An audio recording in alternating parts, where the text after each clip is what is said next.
nhớ giống chọn gì cái tin cha sẽ là của Shane Elizabeth Lau là nói nhớ giống Ramsey County nó bây giờ là thật sự khó cái bắt chỗ ở Ramsey County một lần the environmental health tuần trước biết thăm chính sĩ nó chạy từ environmental health program supervisor Beth Carreño Jean Chiết giải tao có thank you so much, welcome back. Thank you. Welcome back. Thank you. It's always good to be back. It's so nice to always sit down and have chats with you.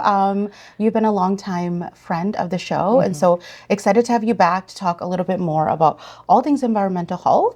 But before we get into that, I would love to get an introduction to folks who do not know who you are and what you do at Ramsey County, and also what do you enjoy most about your job? So on day chapter na ku sa ko khem chi do pe tan tho ko cho ho lử thia như vậy đi chả có ho nhẹ có cho ho lử chả. Absolutely. So I'm excited to be back today. I thank you for letting us come and talk a little bit more about some of the special programs that we have in environmental health. Yeah. My role is as an environmental health supervisor, and I lead the community programs and outreach team. And so the folks on my team are doing so many different things to support community, to recycle, to compost, to breathe cleaner air, to know that they're reducing the toxins that are in the environment. And so we work with volunteers. You might see us tabling at the Hmong New Year or the Hmong International Freedom Festival. All of those places where community gather, we also want to be there so that we can share with them the resources that we have available to live a cleaner and healthier life. Yeah. Have you been? Did you go to the Hmong Freedom Festival this year? I did not get to go to this year's, but we had folks there and had another great year in that program. It was a hot weekend. It was a busy weekend, so I wasn't able to get there. So. But you asked me one of my favorite things about my job, and I need to answer that. So many things. Yeah. So through my whole career, because I'm not 20 anymore, right? So in my whole career, I've really enjoyed most of the work when it's the people and the resource. Yeah. And so I've found a job with Ramsey County where that's what I get to do. I get to support how we bring our programs and our policies to the people of Ramsey County, and to help protect them, to protect the resources, to help people make decisions. I like that. How long have you been with Ramsey? Almost 2 years. Not very long. Yeah. So, yeah. Awesome. Yeah. So when we're talking about environmental health, or when people hear what environmental health is or does, they may immediately think about just recycling, which is what we just talked about, maybe waste reduction, recycling. But your work really spans beyond that. You mentioned some of the things that your team already does.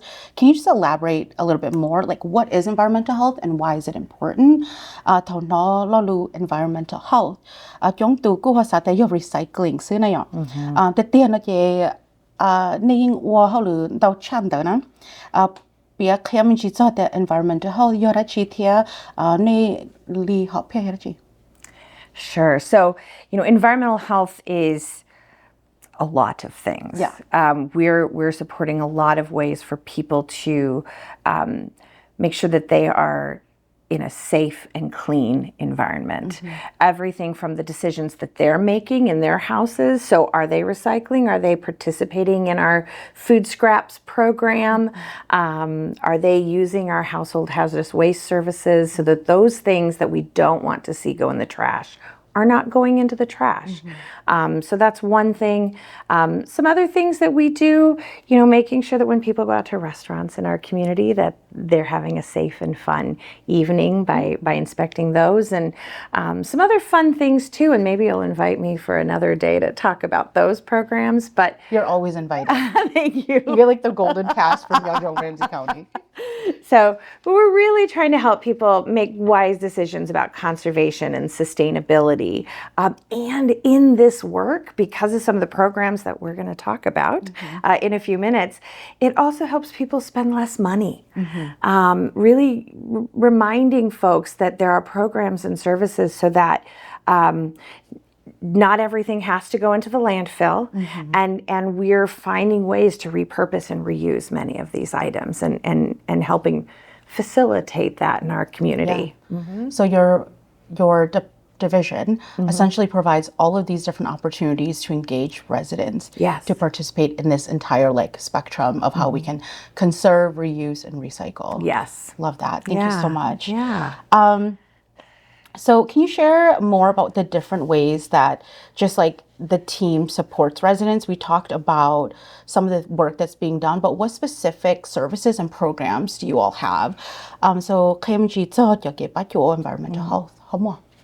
Absolutely. So when we get into the waste reduction and reuse world, we have things like our Fix-It clinics. We have things like swaps. We have a reuse room at our environmental center so that things that people bring in through our household hazardous waste drop off, those things that are deemed or that are decided that it's not very toxic and it's got a good label and it can be reused.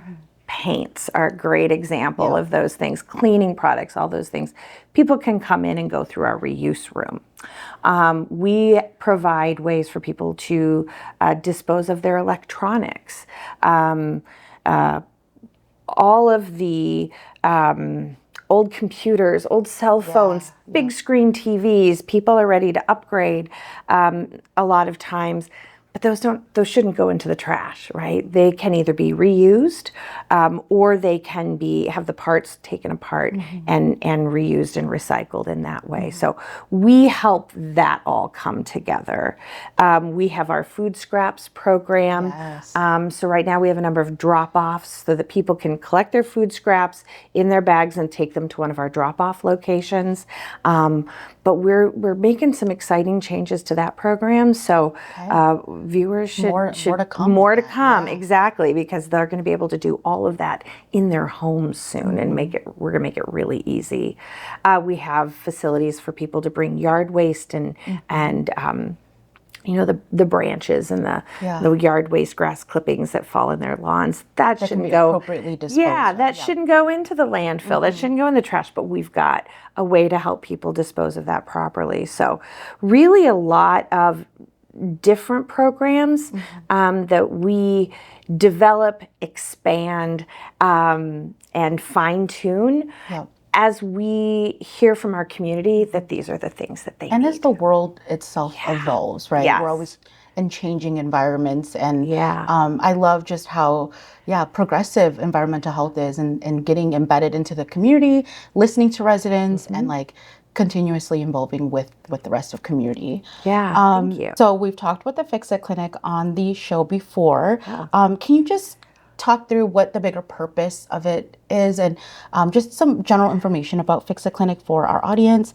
Betul hai cho Fix-It Clinic là dashi kayam jinsi the Fix-It Clinic yara chitia anho papelu jijolika. Absolutely. The Fix-It Clinic, yes, it's about fixing things. It's about people being able to repair things that might otherwise go into the trash. What are some examples? Bigger? Oh, sure.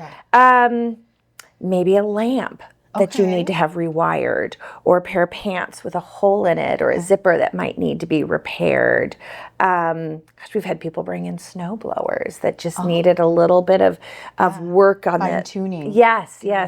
And our volunteers are so helpful at we don't make the resident do it themselves, and we don't do it for them. It is a collaborative effort of, the Fix-It volunteer really looking at the item that's been brought in.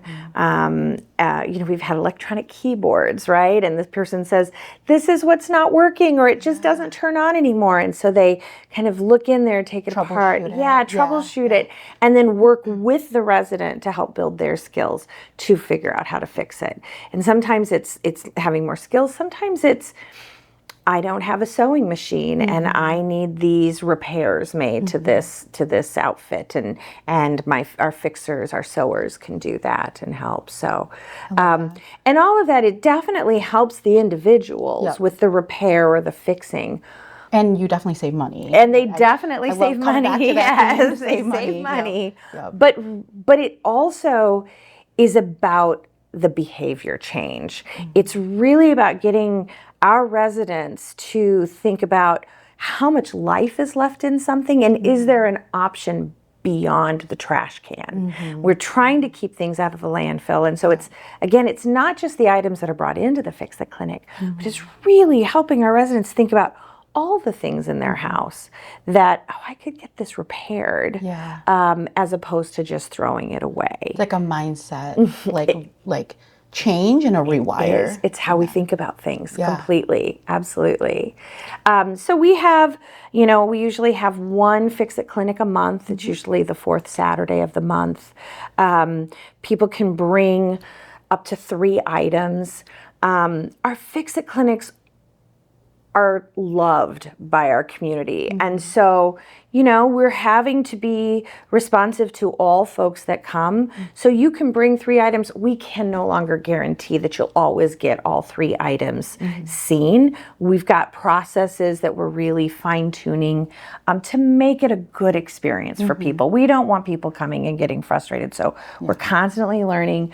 We're working with all of our teams to communicate better. So people can come, they go through our process, and then they get to work with our volunteers. And get their items fixed. We're always looking for new volunteers. So I do, maybe you can share with folks.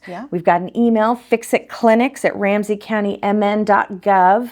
And you could call 651-266-1130. Those are 2 ways to kind of reach the staff that lead our Fix It Clinics to volunteer or find out more information. We also have a video series that's available to folks that kind of demonstrates some simple repairs so that people might try some of this at home, so that they've got those resources available. And the majority of our Fix It Clinics are at the Environmental Center there in Roseville. The brand new Environmental Center. Yes, at 1700 Kent Street in Roseville. But we also have several in community as well, because we know that not everyone can make it to the Environmental Center, or it may not be as easy, or perhaps that's even a barrier just the first time. And once they've experienced a Fix It Clinic, they feel more comfortable coming to us. So, those schedules, all that information, it's always available on our website for folks to learn about and think about. I don't have to throw this away. I have this really awesome lamp. I'm going to take it to the Fix It Clinic, and they're going to help me rewire it. Collaborate with a volunteer who may have like a lot of experience and skills in that. I have yet to attend a Fix It Clinic, so maybe I'll go to one and you can show me around. You should. I know plenty of things to fix. So. I know. Funny story, my mother does not live in the state of Minnesota, and one of the most recent visits of hers, she brought like a lamp and a couple of other items, and she was like, can you take this to one of your Fix It clinics? So I'm like, Mom, we'll see. Yeah. I love that. Yeah. I mean, I have so many different things that I'm always wanting to fix. I don't know how to do so. I'll definitely check out the online video series too, where they just simple fixes for like everyday. Yeah, a lot of different things that people can, a demonstration of some of the things that we see most commonly at our Fix It Clinics. And the other part is when when you are looking at things that maybe have electrical components, it's a little bit of a complicated. And it's a little bit of a fear factor of like, if I don't get this right, what could happen? And so in those cases, that's where our fixers, they love this stuff. I always think of them, many of them are also tinkerers, where they're just, like, how do things work? Or they're engineers, or, they're just natural handy men and women. Exactly. Those are the volunteers we're looking for. Those are the volunteers we're looking for. Yes. And we are also looking at ways to expand our volunteer pool, how to make people, or make it more accessible to people, help, people that are maybe very good teachers or are very patient or really want to work with community. How do we help them learn some of these skills? So we're thinking about things, and we'll share them with you as we come up with some good solutions. Like I said, you have a gold ticket every time there's something with environmental health to showcase on Yeojong, Ramsey County. So another really great example of the reuse concept, right, in our community is this idea of swapping right? Swapping. Can you tell us more about that? So 一看子那个有一个我被还做的要 swap 了要是保控那样边子这个呢 Yeah, so residents can support reuse and save money by participating in our swaps. Okay. And our swaps really build on the idea that is having a bit of a resurgence, and people are really getting excited about thrifting and finding things secondhand. But our swaps are a little more coordinated effort that we help bring to the community. And it's, so far we focus on items that are going to be harder for people to go into a secondhand shop or a thrift store and find. So we've hosted a garden tool swap recently, and we are getting ready for our school supply swap. Yeah. And we'll talk a little bit more about that. Yeah. But many of these items are items that are going into the trash, but they've got a lot of life left to them. And it's and because someone else might really want and people can really use them or want them, need them even. And so, what we do is we invite people to donate to the swap, and that usually takes place for about a month beforehand. In fact, we are currently collecting for one of our swaps that we'll be talking about. So they're encouraged to, if people have it, they can donate gently used items to the swap. And then we have our swap, and it's when residents can come in and find things that they need so that they don't have to purchase it. And they're open to everyone in our community. And residents, you don't have to bring something to take something. It's not that kind of exchange. So like in order to get something, you have to provide something. No, we collect kind of at a different time, and then we want to put these things back out in the community. So the upcoming swap, yes. Tell us more. So the school supply swap, we're very excited. We had one last year. This is our second year. We've expanded it from a single day, so that there'll be multiple days that we're doing it. And we're also ending with some special recruitment for our teachers out there. Okay. To make sure that they know that they can also come, and we know teachers do so much for their classrooms, and so this is something that we can provide. Families are already getting ready for the new school year. I feel like we're in the middle of summer and we want popsicles and time outside, but we're going to be back in school before you know it. Yep. And it is expensive. Yeah. It can be very expensive for families to have all of the markers and pencils and crayons, knowing too that sometimes your kid didn't even use, maybe they used one or two colors or they didn't even use that. And how unfortunate for it to sit in a drawer in your home or even go into the trash can because you didn't know what else to do with it. So with this, we are currently taking gently used markers and pencils, notebooks, writing paper, crayons, backpacks, all of those things. We're collecting them at our environmental center. And we're partnering with our Ramsey County Library branches because they are also collecting our school supplies. And this is going on in the month of July. So people still have about half the month left to bring things in. And then, in August, we'll have our swap and people will be able to visit and pick up those supplies. Again, all are welcome. No donation is needed. What I love about the school supply swap, because I was there last year, and what I didn't expect was how much joy there is in freedom of choice for kiddos when they're getting their school supplies. A lot of times, especially if mom and dad or grandma or auntie are shopping with someone or a family friend is taking the kiddos or they're just filling out the list, they're just having to go by these are the things that are on your list and we're getting the least expensive options because that's a budget. That's a budget and everyone has a budget. With the school supply swap, we had so many things donated that kids were often able to come in and have choices, so that there was, we had, little boxes of crayons, big boxes of crayons, little boxes of markers, big boxes of markers, and the kids could be like, oh, I really want that one. And the parents could say, okay, or the grown-up that was with them could say, okay, that's perfect. You can take those.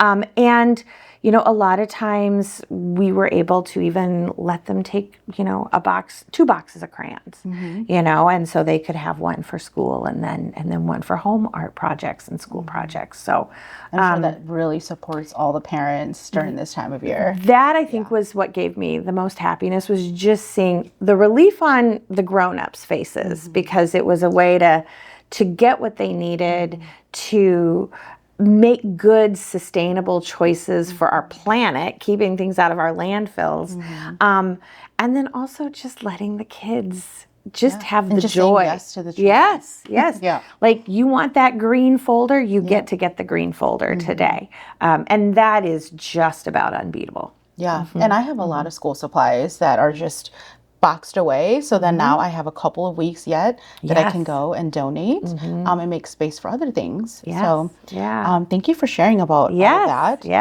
Can you talk more about like the specific dates for Absolutely. Yeah. So as I said, we expanded this year. And so last year was one day, right? Last year was just one Saturday, right? Saturday. And so this year we're starting, it is again at the Environmental Center, 1700 Kent Street in Roseville. But it is Friday, August 7th, and they'll be there from 11 a.m. that morning until 6 p.m. on that Friday. They're going to come back the next day on Saturday, August 8th, 9 a.m. to 4 p.m. And then on Monday, August 10th, from 11 to 2, we're hosting what we're calling an Educators Day, where we're really, really encouraging educators and school employees to visit. What we found last year was that we did have a number of teachers coming through, but they were hesitant to take what they needed because they wanted to make sure there was plenty for everyone else. And what a great philosophy that is. But by opening it up for an extra 3 hours on a Monday this year, and really encouraging teachers to come, educators to come on that day, we've had families coming through for 2 days. Families can still come on Monday. But if a teacher wants to take the whole pile of notebooks at that point, specifically they can take it for that. No limitations for that. That's wonderful. That's a wonderful way to give back to our teachers and our educators who do so much. They're quite literally raising our children. Yes, they are. They are definitely playing such an important role, and they give so much of themselves and from their own pocketbooks. So, this is another opportunity. We're saving people money. We're keeping things out of the landfill, and we're really getting people to think about the fact that these items don't have to go in the trash. They have so much life left. And that's something that people really even know sometimes. Like, there's a lot of life left to this, but I don't know how to get it to people, to the right people. Exactly. We're facilitating that. We're helping with places would take certain donations. So this is a good opportunity to do all of the things. A lot of thrift shops, a lot of secondhand stores, they don't want school supplies, gently used school supplies. It's too hard for them to wrangle. And we're able to. We have a team that can manage that. So what a great opportunity to continue to build community. Yes. So whether it's Fix It Clinic, I mean, we talked about a lot of different programs and services today, or school supply swap, environmental health all seem to be connected to a bigger purpose. Is there a message that you would like to leave with residents today or anyone watching the show? จะช่วยอยากวันนี้ให้做去ให้做 Fix It Clinic แล้ว有 school supply swap ซื้อจงอีในเขามั่วอีกข้อหอบเพียวลอแห่งโตไปรู้ใช่ๆนะก็ภาษาเคลียร์จีแล้วอยู่ให้เอาไปรอลุนจีโตไปจ่อว่าใช่ไป every small action matters. When we are doing this work to help preserve our community and the environment, to reduce what's going into our landfills, to keep our air cleaner, it's not an all or nothing adoption. People can kind of figure out, what works for them. And then we're here with resources and support and services to help kind of build their skills and move them along. You know, maybe today you participate in one of our swaps, and then you learn more about us, and so tomorrow you're recycling. You know, it's real. This work is there. It's real, and it's important. And you know, we don't want people to think that there's nothing they can do. They can participate in this, and that's why we're here doing this work. It's usually a lot of like everyday little things that It you can is. do. It's not It one is. big thing all the time. It can be a lot of little things that works with your lifestyle. It is. It's about you know, recycling your cans and your glass. It's about capturing, you know, food scraps when you're making dinner. That was my biggest change. Yeah. And you realize how much of that doesn't, you know, how much of our food scraps goes into our trash. It doesn't need to. It can, you know, we just put it in these separate containers, and then we're making compost, and we can use that, and there's benefits with that as well. So, you know, we know that there's a lot that goes into sustainability and reuse and recycling. But our work is really to make sure it doesn't feel so overwhelming. To help make it easy in people's homes, and to do it in a way that's not judgmental. You know, nobody's perfect, and people have lives. And so, you know, trying to have a lot of programs that people can kind of access at different levels. And then as they learn one, they can build upon that. Yes. Like, because when you start recycling, you know, aluminum cans, you realize, well, I could be recycling all of these things. And once you start composting, it becomes a lot easier because you don't have to do it alone. We've got a lot of services and a lot of information that's out there. So I can see that being like a really empowering message for residents, that they don't have to know everything and do all the things. They can start with a couple of things that works for them and build upon that. So thank you so much. Before we wrap up today, if someone wants to learn more about all the different things environmental health is supporting, whether it's the school swaps, whether it is the Fix It Clinic, whether it's just to learn more about food compost, where can they go and how can they get involved? So,